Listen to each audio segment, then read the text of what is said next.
All right, so let's see if we can pull this off. Right now the kids are in the playroom just beyond me. They're making a little bit of noise, but let's give it a go. So, unless you have been living under a rock, you already know just how insanely popular the Klipsch RP600M was and still is.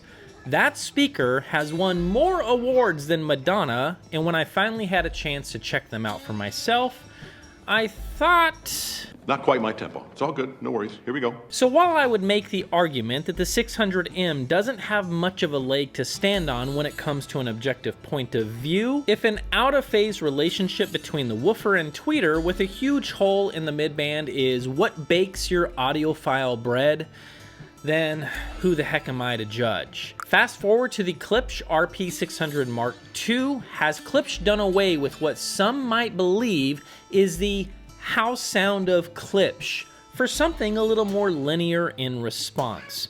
And with a warm welcome back to New Record Day, that's exactly what we are going to find out. The RP600M Mark II looks nearly identical to its predecessor with a couple new features worth chatting about.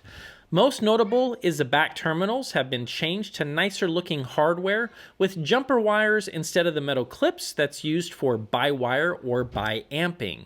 Another change is what Klipsch calls their Tractrix horn is larger than the original model, and the woofer below has been updated according to the Klipsch website. The cabinet of the Mark II is slightly deeper and a smidge taller than the 600M, and last, Klipsch provides cork pads instead of rubber bumpers for security on a table or a stand. So getting to the point, the fit and finish on the speaker is great, and it's easy to recognize that a great deal of effort goes into looks. So no matter how this review goes, rest assured that we're going to agree, regardless of how this thing actually sounds, it definitely looks fantastic. While some say beauty is only skin deep, and perhaps that might be true, let's transition to how the heck this thing sounds, starting with top and extension and all things in the time domain.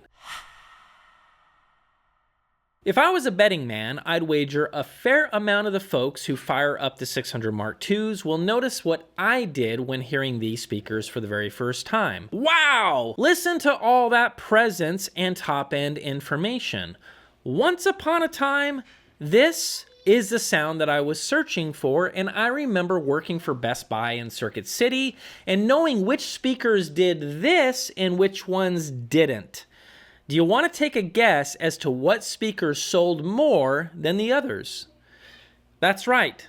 The ones that offered this hyper detail and exciting extension right out of the gate.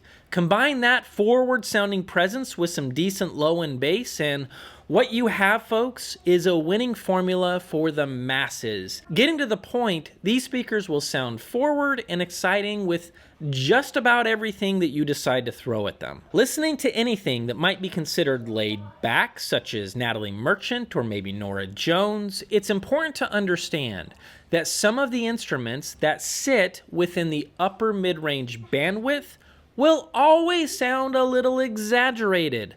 The top end of snare hits and most cymbal information will typically lead the charge in a performance, and it's because of this it can be hard to just sit back and relax with these speakers.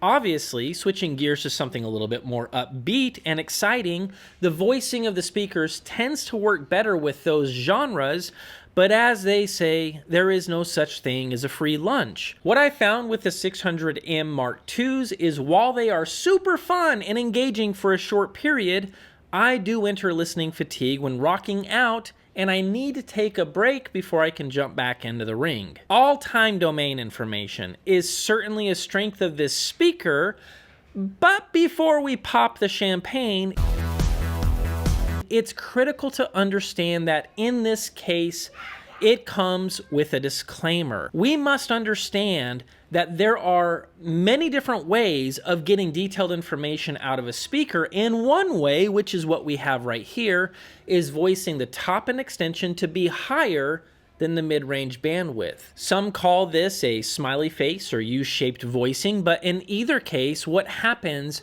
is you have a higher amplitude, meaning decibels, in a specific part of the speaker's bandwidth. The bottom line is, This is why this speaker is going to be shining a flashlight on every single nook, cranny, and crevice in the time domain. It's really quite that simple. At the same time, and I need to be clear here, while it's exposing a lot of information in the treble response, it's not at all the same thing as a linear speaker exposing, hear me, just as much or even more detailed information in the time domain. But that's for a different show. The lower mid-range of the 600 Mark IIs sounds slightly thinner to me than the originals. Most baritones on the newer model do sound a little bit cleaner than I remember hearing on the originals, so that is a step in the right direction.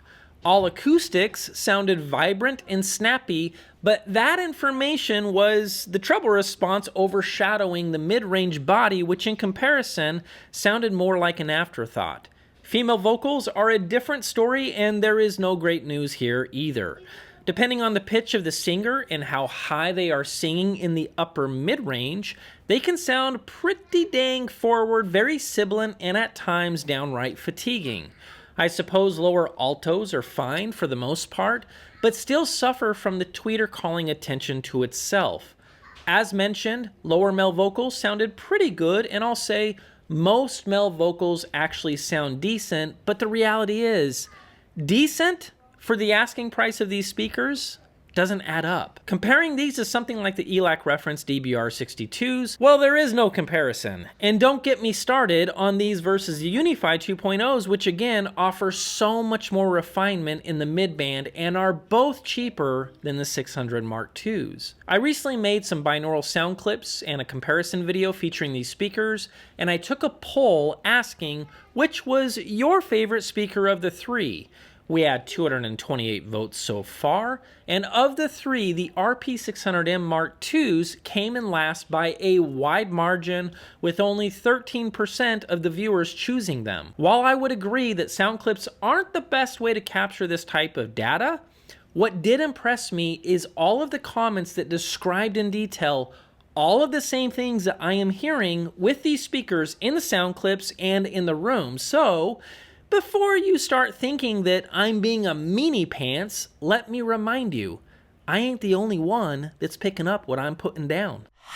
Oh, the sweet sound of well farts. Look, when I was 10 years old and I was jamming out to MC Hammer, well farts were not a problem at all. But as I grew to love and appreciate both deep and meaningful bass that also has texture, tone, and resolution, I have a hard time appreciating anything but that. Keeping this brief and to the point, the bass of the RP600M Mark II sounds so much like the original 600M that it doesn't make any sense to waste my time and to waste your time. So yeah, check out that review and everything that I had to say about the bass performance of the original speaker. It also applies here. In a nutshell, it's relatively deep bass that sounds boomy and lacks any sort of meaningful texture, tone, and resolution. Normally I would take the time to measure these speakers using my Clio Pocket, but there really is no point. Aaron's Audio Corner and GR Research already published measurements of these, and in both cases, I've seen enough of the data to be satisfied that what I am hearing matches up with all of the objective data. I'll link to both of those videos down below, and if you have any questions about their measurements and you need clarification of what you're seeing in their measurement versus what I'm saying, I'll be happy to respond in the comments section down below.